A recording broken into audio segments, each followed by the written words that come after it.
Біздің бүгінгі шығарылым осы аптаның соңында болатын Американың Флорида штатында Тампа қаласында өтетін UFC Fight Night'қа арналмақ. UFC Fight Night'тағы басты main event бұл ерлер арасында 77 кг салмаққа дейін өтетін керемет кездесу. Бұрынғы осы салмақтағы уақытша чемпион болған, сонымен қатар нағыз титулдық белбеуге 3 мәрте үміткер болған американдық Колби Ковингтон мен дәл осы салмақта нөмірі 9-шы орында тұрған бұрынғы орта салмақта сәтсіздікке ұшырап, кейіннен 77 кг ауысып, өте керемет өнер көрсетіп жүрген тағы бір американдық Хоакин Бакли арасында өтетін керемет кездесу достар.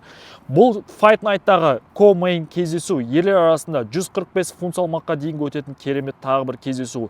Дәл осы салмақта UFC-ға дейінгі WEC, сонымен қатар бертін келе UFC-да аңыз адамға айналған Кап Суонсу мен оның қарсыласы американдық Билли Куарантило арасында өтетін тағы бір керемет кездесу достар.